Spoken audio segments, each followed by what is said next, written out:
Voilà, nous allons parler de la désignation de l'informateur par le chef de l'État pour certainement identifier la majorité au sein de laquelle un Premier ministre sortirait. Nous allons essayer d'analyser ces thématiques. Monsieur Ngarim et Aristote, bienvenue. Merci très cher Jean-David Kilolo pour cette invitation. Augustin Kabouya, nommé informateur. Écoutez Jean-David Kilolo, la nomination d'Augustin Kabouya, c'est une insulte pour les élites. La nomination d'Augustin Kabouya, c'est la décomposition de la classe politique. Comment décomposer? En réalité, Augustin Kabouya ne mérite pas être désigné comme informateur. Écoutez, je vais vous expliquer. Il y a un profil. Exactement, je vais y arriver. Je vais y arriver. En réalité, il y a un monsieur qui a écrit, il s'appelle Vilfredo Pareto. Il a écrit ici la théorie des élites, la circulation des élites, la dynamique des élites. En réalité, le fait de promouvoir quelqu'un comme Augustin Kabouya, c'est que ça veut dire vous insultez les élites, vous insultez les éminents savants, les juristes, les gens qui ont consacré toute leur vie en train d'apprendre comment gérer la chose publique et gérer en effet la société. Donc, la nomination de Kabouya, c'est une insulte, de 1. Et de 2. L'article 78 de la Constitution est clair là-dessus. Il stipule que le président de la République nomme le Premier ministre au sein de la majorité parlementaire. Si cette majorité n'existait pas, c'est alors que le président de la République va confier une mission d'information à une personnalité afin d'identifier une coalition. Et cet informateur a une mission de 30 jours renouvelable une fois. Dans le cas d'espèce, déjà une majorité se dégage au sein de l'Assemblée nationale. Laquelle? Donc, nous savons que l'Union sacrée a plus de 400 députés. L'Union sacrée, conformément, ce n'est pas un parti politique. Exactement. Conformément à leur déclaration, validation, inscription au niveau de l'Assemblée nationale, parce que quand vous y arrivez comme député, on doit vous identifier. Vous êtes indépendant, vous êtes de la société civile, vous êtes indépendant, opposition, majorité. À ce stade, la majorité est claire. Donc, si la majorité n'est pas définie au sein de l'Assemblée nationale, c'est alors que le président de la République va désigner, confier une mission d'information pour créer une coalition. Parce qu'à ce stade... On doit d'abord se comprendre. La majorité parlementaire, il faut que ça soit issu d'un parti politique ou d'une coalition? Non, la majorité parlementaire, d'abord, la manière dont on a fait notre constitution, aucun parti politique ne peut atteindre en effet la majorité. Parce que ça a été conçu en effet pour qu'aucun parti politique ne puisse avoir 250 plus un député. Mais nous y allons en termes de regroupement politique, de plateforme politique, et nous savons comment est-ce que nous inscrivons pour aller aux élections. Il y a l'Union sacrée qui avait aligné des candidats. Et visiblement, quand vous allez à l'Assemblée nationale, vous allez constater, ça sort aux yeux déjà, dès par leur inscription, dès par leur validation de mandat au niveau de l'Assemblée nationale, vous sentez qu'il y a déjà une majorité qui se dégage. Mais là n'est pas le problème. Le vrai problème, ça se trouve au niveau de la désignation d'Augustin Kabouya. C'est comme si au sein de l'IDPS, on fait que la promotion de celles et ceux qui ne sont pas pétris de talents. On n'élève pas des élites. Mais Kabouya, c'est une élite, ça veut dire quoi? Une élite, c'est quelqu'un qui est digne. C'est quelqu'un qui est supérieur, c'est quelqu'un qui est meilleur d'entre nous. Une élite. Donc quand on prend quelqu'un comme Kabouya, son parcours académique, vous connaissez, il a fait ça le soir. Il a été à l'IEC, nous savons tout ça, il s'est quand même bâti tout ça à ce niveau-là. Mais à l'IDPS, il y a des élites, il y a des gens, des jeunes que je connais au sein de l'IDPS qui incarnent en effet la science, la rigueur, le sérieux. Mais on prend Augustin Kabouya pour faire de lui informateur. Ce qu'il faut retenir, Augustin Kabouya a été désigné informateur non sur des raisons scientifiques ou rationnelles. Non, Augustin Kabouya a été désigné informateur tout simplement parce qu'il répond à une logique tribale, à une logique de clientélisme d'approche. Et si seulement on tenait compte, si on tenait compte de carrure, ça ne sera pas le cas. Écoutez ce que Kabila fait. Pour vous, c'est cette Écoutez ce que Kabila fait. Chabani ou les autres? Écoutez ce que Joseph Kabila fait. Oui. En 2007, Joseph Kabila Kabange nomme Antoine Kizenga comme informateur du gouvernement. Antoine Kizenga, 2007. Voyez le cursus d'Antoine Kizenga. Qui deviendra formateur après. Exactement, parce que c'est aussi possible. Donc, Antoine Kizenga, informateur du gouvernement en 2007. Il est un homme connu, il a de l'ancrage, il a un cursus, il a déjà été avec Lumumba à l'époque, le gouvernement VPM et ainsi de suite. C'est une personnalité connue qui a de la maturité politique.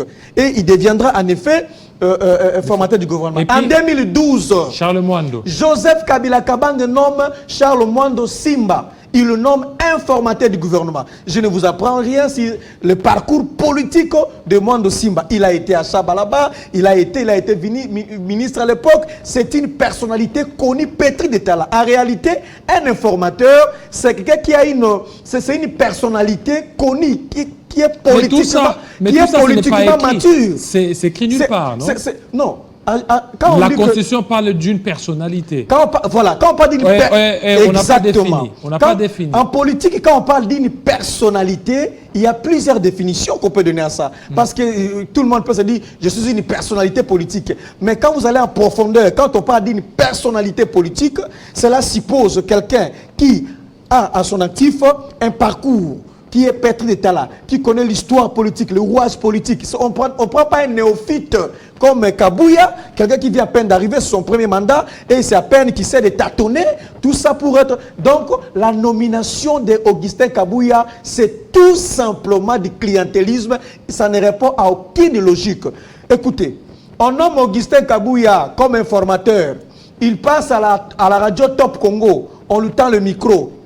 Écoutez la réaction d'Augustin Kabouya. Il dit ce qui suit. D'abord, c'est Dieu qui a fait. Il amène la théocratie dans la démocratie. D'abord, on lui concède. Non, c'est normal, non? Justement, c'est un chrétien. Justement, là, je ne fais pas un débat. C'est Dieu. Il remercie Dieu. Et puis, il va plus loin pour dire ceci. Bien comment nommer, mais je ne connais pas ce que je dois faire comme informateur. Je dois consulter des gens qui ont travaillé avant moi pour m'apprendre, pour m'enseigner sur le rôle. Non, là, on a besoin de la compétence. C'est l'humilité. On a besoin de la compétence. Oui. C'est l'humilité scientifique. Il n'y a pas de l'humilité là-bas. Parce que lorsqu'on vous nomme, il se fera entourer il est tout simplement complexé. Augustin Kabouya est complexé politiquement. Quand il dit que je vais aller d'abord apprendre auprès des gens qui ont géré avant moi pour qu'ils m'expliquent le rôle d'un informateur. Oh, c'est une notion élémentaire en sciences politiques, en relations internationales. Oui, c'est une humilité parce que lui-même déjà, il a commencé ses rôles. Ces rôles-là d'informateur, il a consulté différentes plateformes. Quand je vous dis que c'est une insulte pour les élites, pour des gens qui ont consacré leur vie à travailler, les gens qui ont un cursus, qui ont un parcours politique, même au sein de l'Union sacrée, même pour la République, c'est une insulte. Augustin Kabouya est politiquement immature pour jouer ce rôle. Écoutez, le président Félix Tshisekedi, il s'est dit avoir eu le deuxième mandat.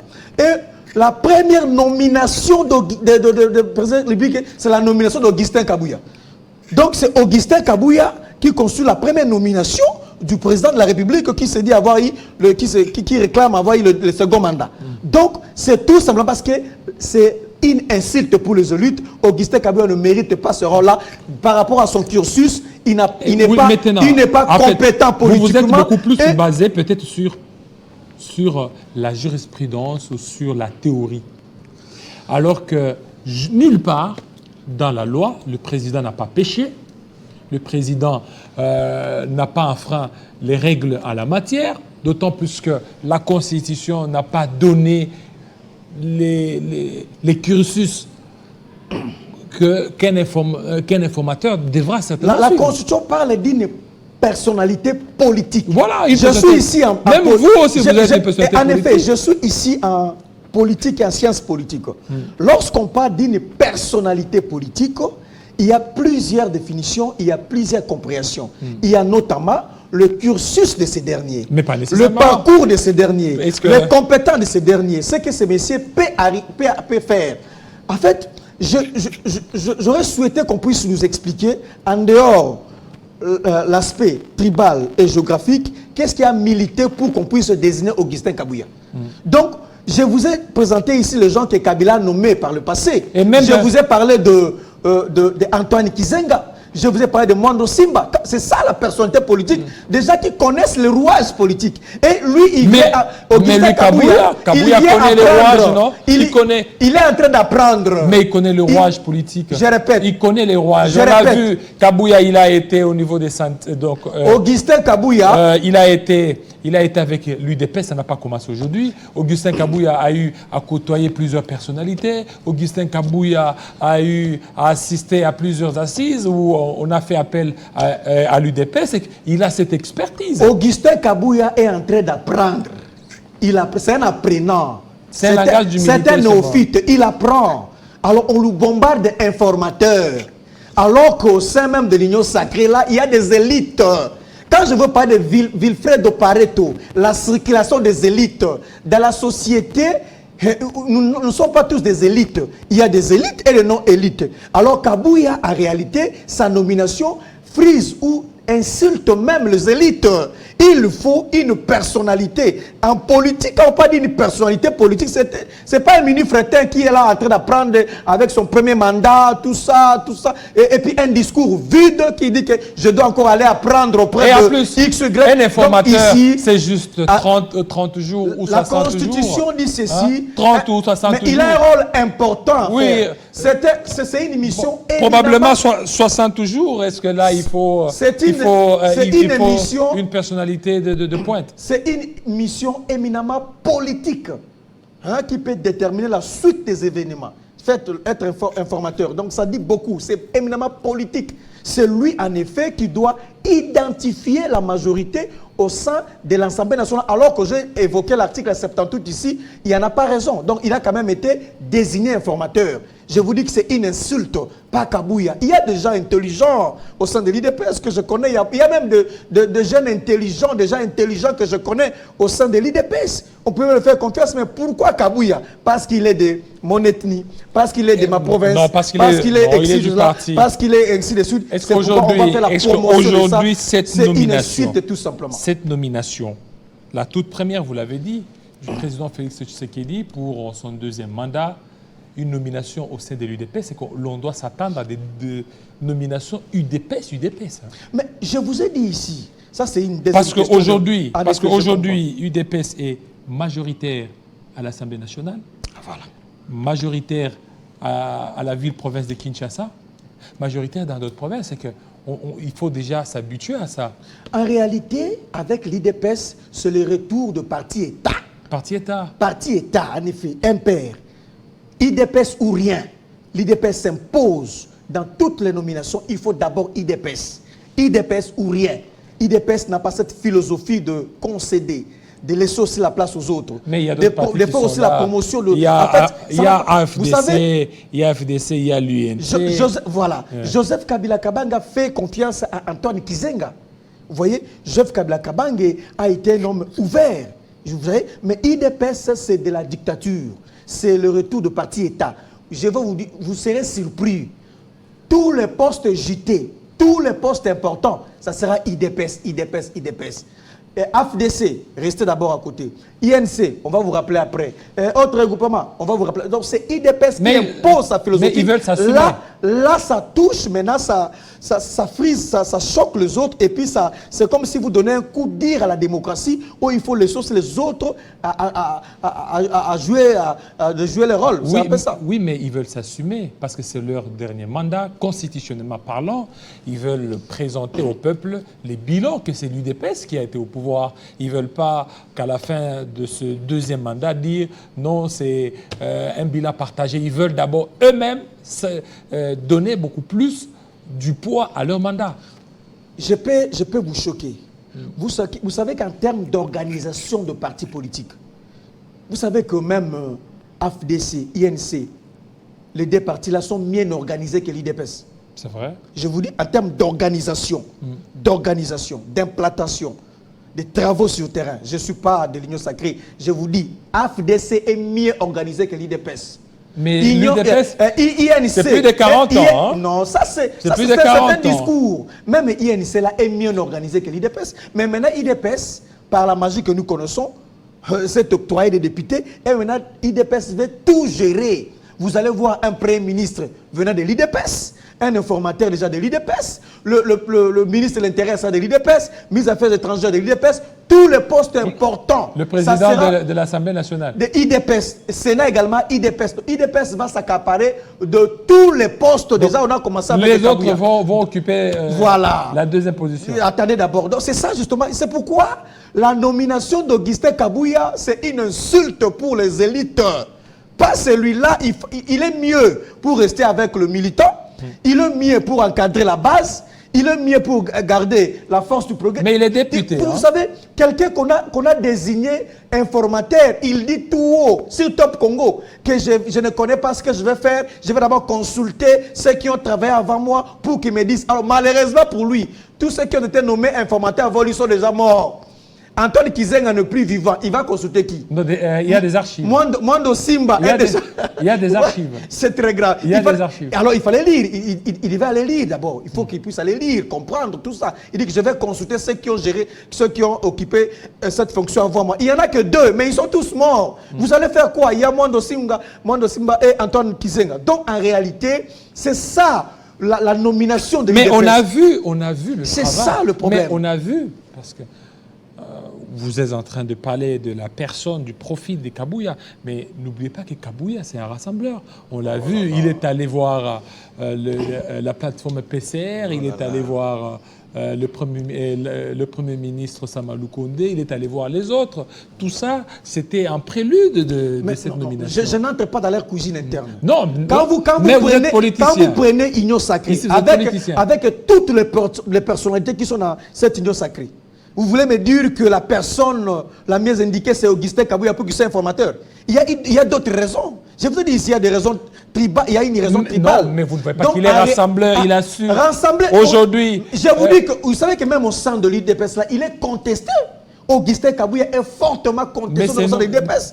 Il y a des cadres qui contestent l'IDPS. C'est normal, comme Chadari aussi est contesté aussi au sein du PPRD. Il ne faut même pas citer ça. Quand on parle d'Augustin Kabouya, ne citez même pas Chadari. C'est le jour et la nuit. Ah, comment ça? Franchement, c'est le jour et la nuit. Oui, mais Chadari aussi est contesté. Chadari a commencé depuis comme administrateur des territoires. Il devient vice-gouverneur. Il devient gouverneur. Il a été 3 fois député. Il devient ministre de l'Intérieur. Il a été dauphin. C'est un transfuge aussi de l'IDPS, non? C'est un produit de l'IDPS. Ça, c'est le passé, pas de problème. Oui.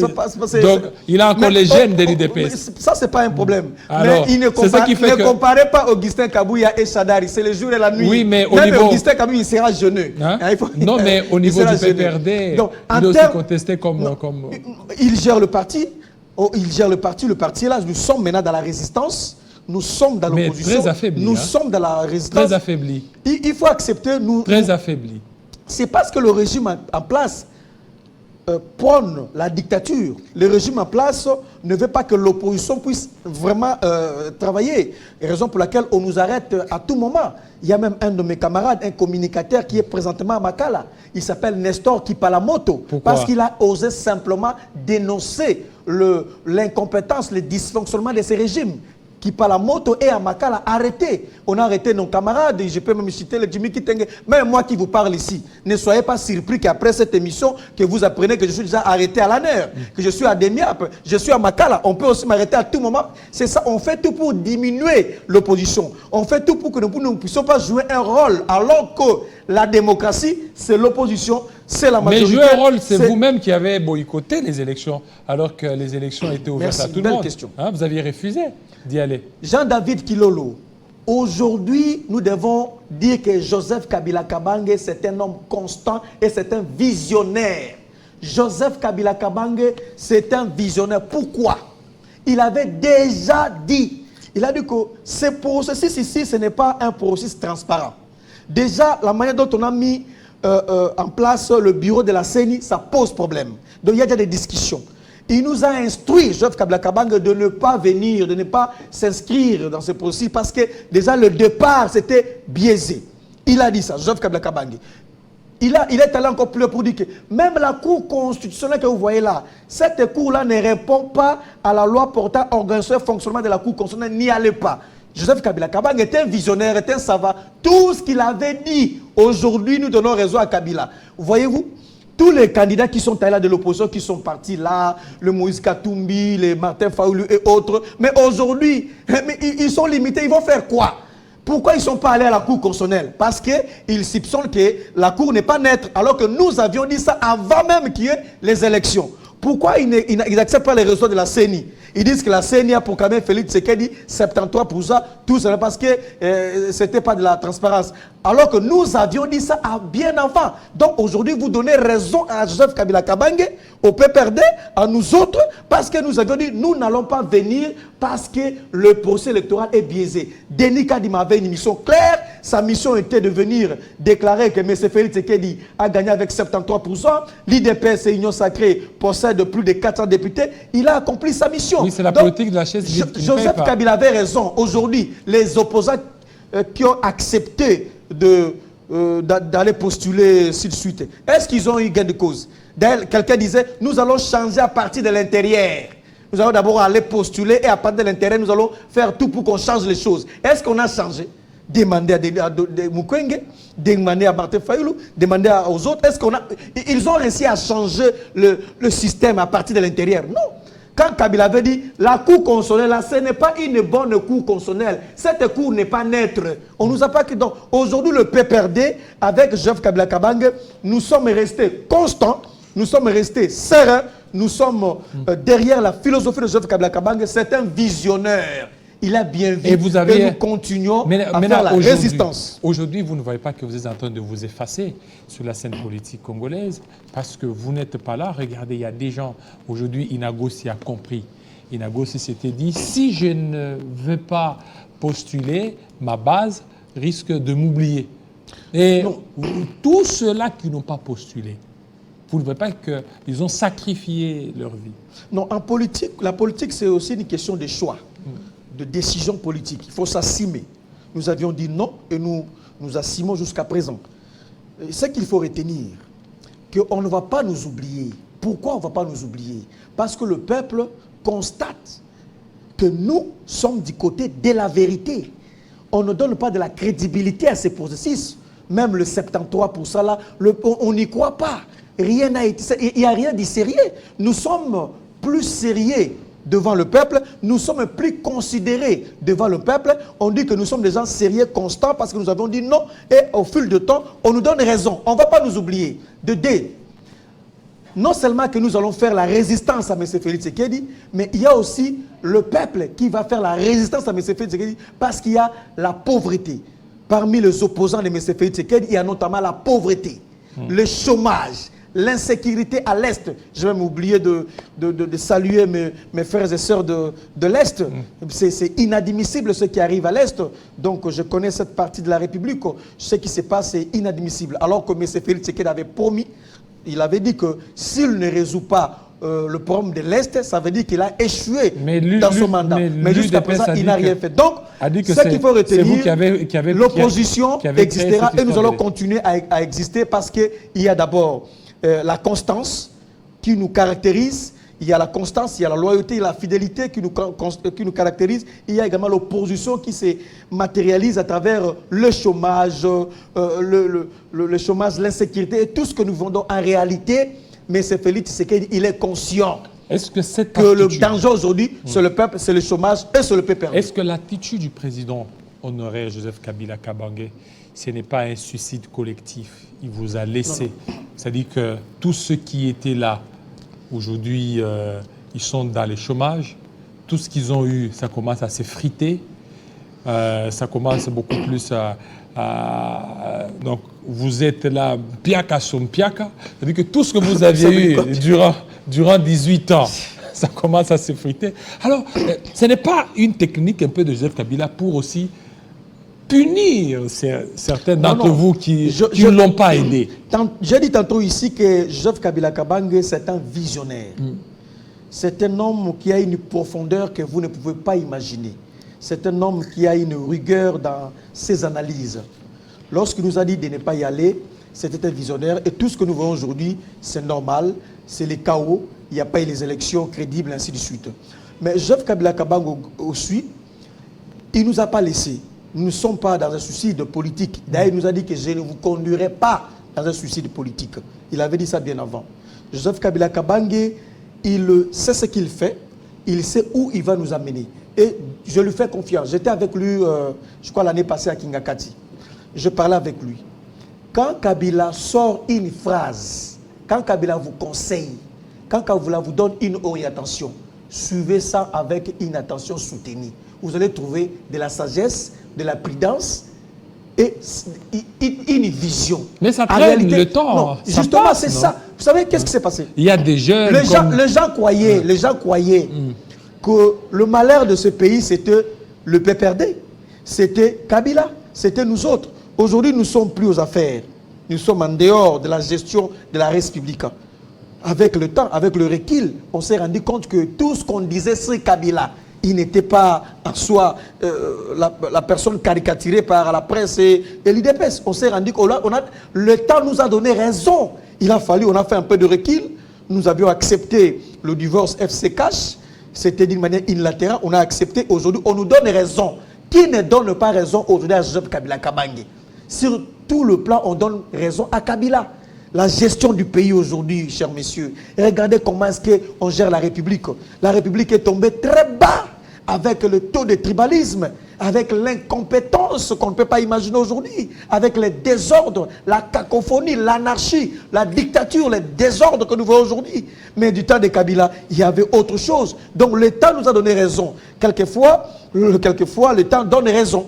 Avec un peu de recul, ça nous a donné raison. On ne vient pas en politique pour avoir de l'argent. C'est ça le mal. Et son silence, le silence de Kabila, vous ne voyez pas qu'il est un peu gênant? Qui vous dit que Joseph Kabila est silencieux? Il est silencieux. Mais c'est parce que vous ne l'avez pas vu au deuil de son père.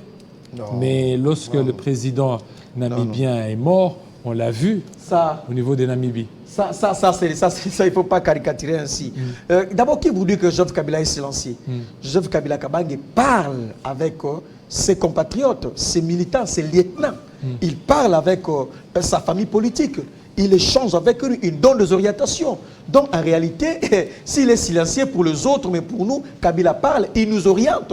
D'une manière ou d'une autre, nous comprenons sa philosophie. Donc, malheureusement, certains sont venus en politique pour être tout simplement des ministres, acheter des maisons, des voitures, chercher la signature de Kabila, faire des mois directeurs de cabinet, faire des mois ministres, faire des mois cela. Et ce sont ces gens-là qui vont regretter. Ils disent que Kabila ne parle pas, ainsi de suite. Or, la politique, c'est une vocation, c'est du sacerdoce. Donc, en effet, nous continuons à suivre la philosophie politique de Joseph Kabila Kabange. Le temps nous donne raison. Merci. Ces régimes ne connaissent que de promesses. Aristote Ngarimé, surtout de votre passage. Notre deuxième invité vient à peine d'arriver, Philippe Unji. Avec lui, on va parler de ce rififi entre Christophe Mbosso Nkodia et le président du Sénat, Bathily Kweku.